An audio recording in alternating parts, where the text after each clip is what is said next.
किन्नर चुड़ैल। गोरखपुर नाम का एक गांव हुआ करता था।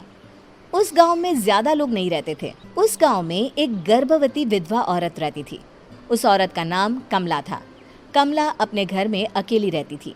उसके पति की सारी जायदाद उसके नाम हो गई थी, पर सभी गांव वाले उस औरत को मनहूस औरत समझा करते थे और सभी उससे नफरत किया करते थे। एक बार कमला राशन की दुकान पर खाने का सामान खरीदने जाती है। भैया जी, जरा 1 किलो दाल चावल देना। अरे हाय हाय हाय हाय हाय हाय! अरे मनहूस औरत, मेरी दुकान में अपशुगन करवाने आ गई क्या? हैं? चल जा यहाँ से। मैं कुछ नहीं देने वाला हूँ तुझे। भाग भाग यहाँ से, चल जा, निकल। भैया जी, ऐसा मत कहिए। मैं गर्भवती हूँ, मुझे खाने की बहुत जरूरत है। मुझे खाना दे दीजिए। दुकानदार कमला को वहां से धक्के मारकर भगा देता है। तभी कमला रोते रोते उस गांव के किन्नरों के इलाके में आ जाती है। गांव वाले किन्नरों को उसी इलाके में रखा करते थे, क्योंकि वो लोग किन्नरों को पसंद नहीं करते थे और उनके इलाके में रहने से मना करते थे। तो किन्नरों ने उसी गांव में अपना एक इलाका बना लिया था। जब किन्नर लोग देखते हैं कि एक गर्भवती महिला रोते रोते उनके इलाके में आ गई है, तो सारे किन्नर कमला के पास जाकर उसका हाल पूछने लगते हैं। क्या हुआ बहन, तुम्हारी गर्भवती अवस्था में इतनी बुरी हालत कैसे? तुम रो क्यों रही हो? तुम डरो मत, हम तुम्हें कोई नुकसान नहीं पहुंचाएंगे। तुम शांत होकर सब बताओ कि हुआ क्या है। मैं कमला हूँ। मैं गांव के दूसरे इलाके से आई हूँ। 2 महीने पहले ही मेरे पति की मौत हुई है। मुझे गांव के लोग मनहूस मानते हैं, क्योंकि मैं विधवा हूँ और गर्भवती भी। वहाँ के लोग मुझे खाने के लिए कुछ बेचने के लिए भी तैयार नहीं, जिससे मेरा गुजारा नहीं हो रहा था। कोई बात नहीं कमला, हम तुम्हारा ख्याल रखेंगे। किन्नर लोग कमला को एक खाली घर में रहने के लिए जगह दे देते हैं और उसकी देखभाल भी करते हैं। कुछ ही महीने बाद कमला अपने बच्चे को जन्म देती है, पर अफसोस, कमला बच्चे को जन्म देते ही अपनी जान गंवा देती है। जब सब किन्नर बच्चे को देखते हैं तो बहुत खुश हो जाते हैं, क्योंकि वो बच्चा भी किन्नर ही था। कमला ने एक किन्नर बच्चे को जन्म दिया था। अब इस बच्चे की देखभाल कौन करेगा? हम तो इस बच्चे को गांव के दूसरे इलाके में भी नहीं भेज सकते। और तो क्या हुआ, इस बच्चे की माँ नहीं रही तो हम इसे पालेंगे। अब ये हमारे इलाके में रहेगा, हमारे साथ रहेगा। फिर वो किन्नर उस किन्नर बच्चे को गोद ले लेते हैं, उसका नामकरण कराते हैं। उस किन्नर बच्चे का नाम शक्ति रखा जाता है। देखते ही देखते शक्ति बड़ी होने लगती है। उसके रंग रूप बहुत सुंदर थे। वो बहुत सुंदर किन्नर दिखती है। एक दिन शक्ति एक किन्नर से पूछती है, माँ जी सुनिए ना, ये गांव के दूसरे इलाके में भी तो लोग रहते हैं, तो हम वहाँ क्यों नहीं जाते? हम उनसे अलग क्यों रहते हैं? शक्ति, क्योंकि वो लोग हमारे जैसे नहीं, वो लोग हमें पसंद नहीं करते, इसीलिए हम उनसे अलग रहते हैं। क्यों? वो हमें क्यों पसंद नहीं करते? मुझे एक बार उस इलाके में जाना है। मैं एक बार वहाँ जाकर घूम कर आऊँ। शक्ति, खबरदार, जो तू उस इलाके में कभी भी गई तो अपनी जान नहीं गंवाना चाहती तो उस इलाके में कभी कदम भी नहीं रखेगी, समझी? इतना कहकर वो किन्नर वहाँ से चली जाती है। शक्ति उस किन्नर की बात सुनकर बहुत रोती है। माँ जी, ऐसा कैसे कह सकती है? उन्होंने इतनी सी बात के लिए मुझे इतना डांटा। अब तो मैं उस इलाके में ज़रूर जाऊंगी। फिर एक दिन शक्ति गांव के दूसरे इलाके में चुपके से जाती है।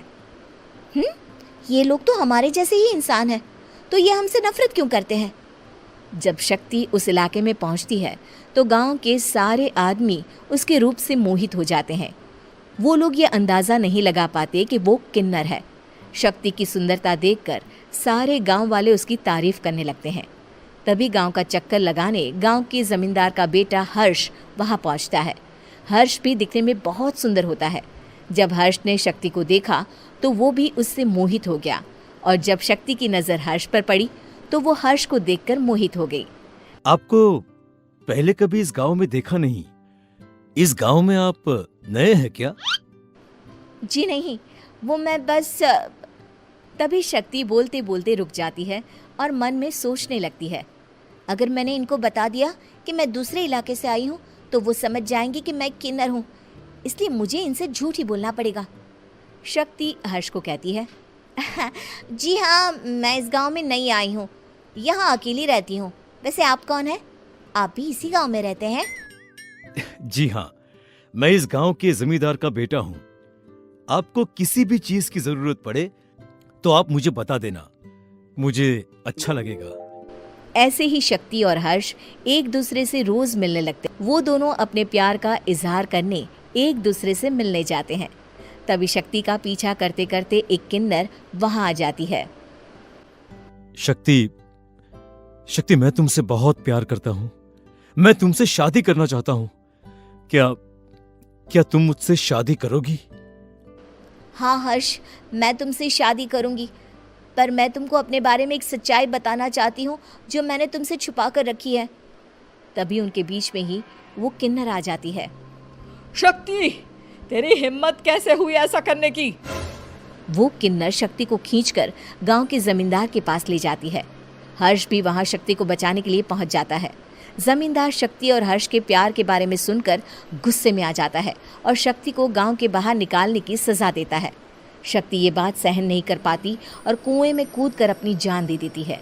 जमींदार हर्ष की शादी गांव की एक लड़की से करवा देता है, पर हर्ष इस शादी से खुश नहीं होता। शक्ति अपना बदला लेने के लिए मरने के बाद किन्नर चुड़ैल बन जाती है। अब मैं इन गाँव वालों को नहीं छोड़ूंगी, अब इनसे मैं अपने प्यार का बदला लूंगी। किन्नर चुड़ैल गांव वालों को परेशान करना शुरू कर देती है। एक बार वो रात को गांव के खेतों में पहुंच जाती है और वहां आग लगा देती है।